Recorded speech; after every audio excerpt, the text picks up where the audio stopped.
Selamat datang kembali.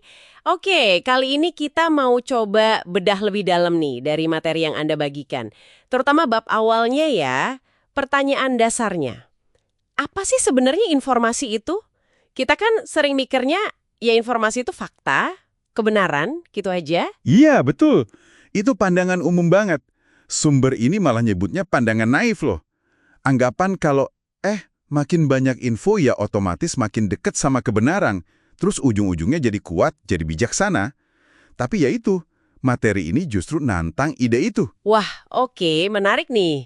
Jadi kalau informasi itu nggak selalu sama dengan kebenaran, terus intinya apa dong menurut sumber ini? Kayaknya ada contoh yang lumayan bikin mikir ya soal astrologi itu. Persis, penulisnya tuh nekenin banget kalau kesalahan, kebohongan, fantasi, dan fiksi itu informasi juga. Nah, astrologi itu contoh pas. Mungkin nggak akurat ya secara ilmiah soal bintang-bintang gitu, tapi dia tetap berfungsi sebagai informasi. Berfungsi gimana tuh maksudnya? Ya, dia menghubungkan orang. Bisa membentuk keputusan, misalnya soal perjodohan gitu kan.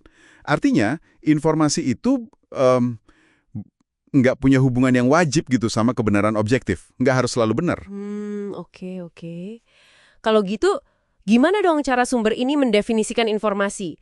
Kalau bukan soal representasi yang akurat, terus apa? Lebih ke? Lebih ke koneksi. Definisinya ini agak radikal mungkin ya. Informasi itu apapun yang menghubungkan titik-titik berbeda menjadi sebuah jaringan. Gitu katanya. Menghubungkan titik jadi jaringan. Ya, jadi bukan sekedar ngasih tahu kita tentang sesuatu di dunia, tapi lebih kayak menempatkan sesuatu dalam formasi. Kayak horoskop itu memformat pasangan, propaganda memformat pemilih, atau lagu Mars memformat tentara. Informasi itu membentuk jejaring gitu. Nah dari situ berarti cerita jadi penting banget ya sebagai kayak teknologi informasi pertama manusia gitu. Tepat sekali. Sumber ini bilang cerita itu teknologi informasi krusial pertama. Karena cerita inilah Homo sapiens itu bisa kerjasama dalam skala yang gede banget. Jauh melampaui batas biologis alami beberapa ratus individu. Beda sama spesies manusia lain kayak Neanderthal gitu ya. Betul, Neanderthal kan hidupnya dalam kelompok kecil, agak terisolasi. Nah, Sapiens, dengan cerita soal leluhur bareng, roh penjaga, dewa-dewi, itu bisa nyatuin ribuan orang yang nggak saling kenal jadi satu suku, satu jaringan kerjasama. Itu kekuatan cerita. Jadi kekuatan cerita ini ada hubungannya sama konsep tingkatan realitas yang dibahas juga ya. Gimana caranya fiksi bisa punya dampak senyata itu? Nah, itu dia poin kuncinya. Materi ini kan bedain antara realitas objektif, kayak batu, pohon, gunung, sama realitas subjektif, rasa sakit, cinta, gitu. Oke. Terus, cerita itu nambahin lapisan ketiga, realitas intersubjektif. Ini isinya hal-hal kayak dewa, bangsa, uang, perusahaan.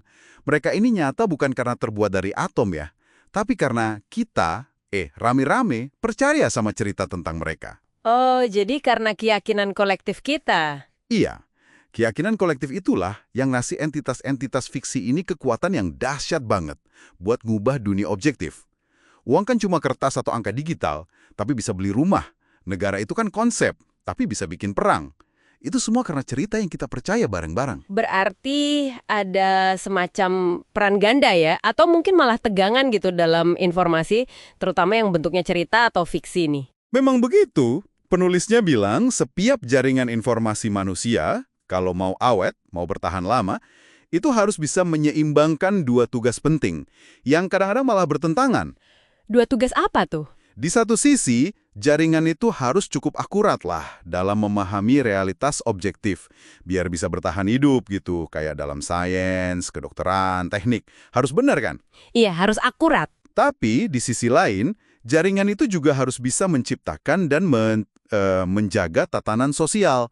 Nah, ini seringnya lewat fiksi bersama. Cerita, mitos, ideologi yang bikin kita bisa kerjasama skala besar.